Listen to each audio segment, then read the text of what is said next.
네, 그럼 오늘 법원의 선고와 관련돼서 자세한 내용 살펴보도록 하겠습니다. 백인성 법조 전문기자 함상환 변호사 나와 있습니다. 어서 오세요.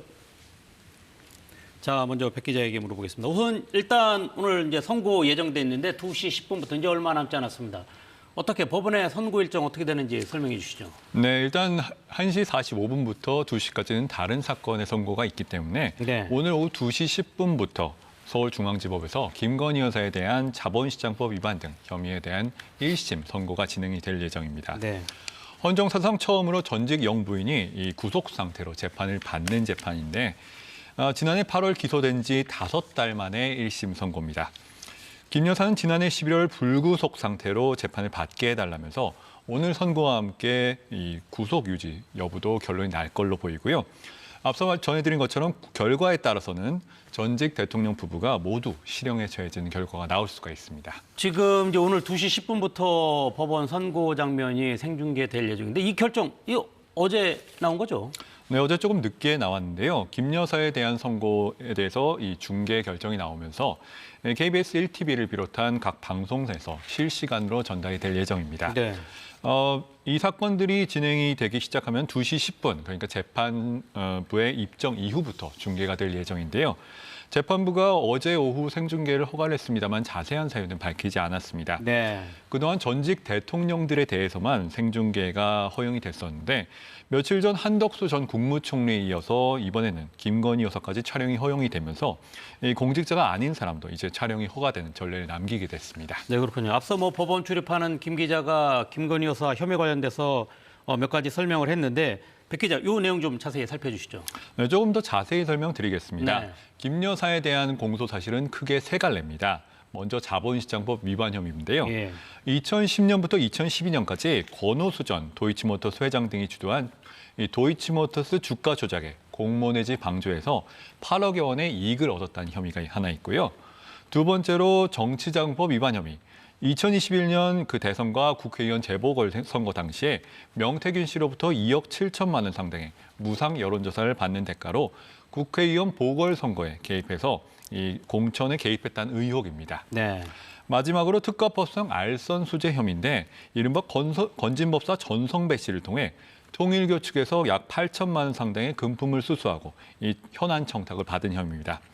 특검은 총 15년의 구형을 한 상태인데요. 아마도 선고 때는 정치자금법 위반 외에 다른 혐의와 나눠서 선고가 진행이 될 전망입니다. 네, 그렇군요. 그럼 각 혐의별로 좀 자세히 살펴보겠습니다. 변호사님. 네. 우선 첫 번째 도이치모터스 주가 조작. 주가 조작 해가지고 굉장히 복잡하게 이야기가 많이 나오는데 이게 네네. 지금 어떻게 이루어졌다는 겁니까? 예, 주가 조작 행위가 사실은 자본시장법 176조에 의해서 보면 시세 조정 행위라고 하는데요. 네. 이 시세 조정 행위라 하면은 주포, 이른바 이제 선수들이 주식에 대해서 대량으로 이상거래 매매를 해가지고 높은 가격으로 유도를 하고요. 증권사 계좌에서는 운용 계좌에서 이거를 내부 정보라고 하면서 흘리면서 이상 거래로 고액으로 이제 주식이 거래되게 만드는 거를 이른바 이제 작전이라고 시세 조정 행위라고 하고요. 네. 이 시세 조정 행위에 대해서 이번 사건에 대해서는 블랙펄 인베스트먼트 대표라든지 아니면 도이치모터스 회장이라든지 벌써 유죄 확정이 났는데 그에 비해서 이제 김건희 씨 같은 경우에는 아직 이제 재판이 시작된 단계입니다. 네, 그렇군요. 지금 김건희 여사가 받는 두 번째 혐의가 지금 여론조사를 무상으로 제공받았다. 이런 건데 그 여론조사 이 받은 거가 이 정치자금법 위반 혐의로 지금 나오고 있는데 이거 기부 행위인가 이런 이야기 이런 것에 대한 판단인 거죠? 네네, 맞습니다. 그러니까 정치자금법상 사실은 돈을 받는 거는 기부행위에 해당되는데요. 이러한 기부행위는 일정한 요건 하에서 정치자금법상의 방법으로만 받아야 됩니다.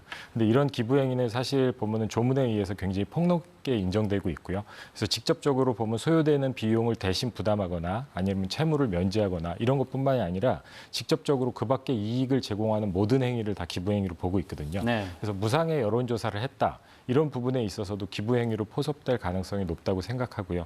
그 이유는 이제 선출직 공무원 같은 경우는 당내 경선이라든지 아니면 실제로 본 선거에 있어서 이런 여론을 조사하고 이걸 당내 경선의 지표로 그 경선에서 누구를 선출할지 그리고 본 후보에서 가능성 이런 걸 타진하기 때문에 이런 부분을 선출직 공무원들이 다 대부분 비용을 지불하면서 하고 있거든요. 그래서 이런 의미로 봤을 때는 이게 무상으로 제공했다는 게 조금 기부행위에 해당될 정치자금법에서 허용하지 않는 기부행위에 해당될 수 수 있다고 보고요.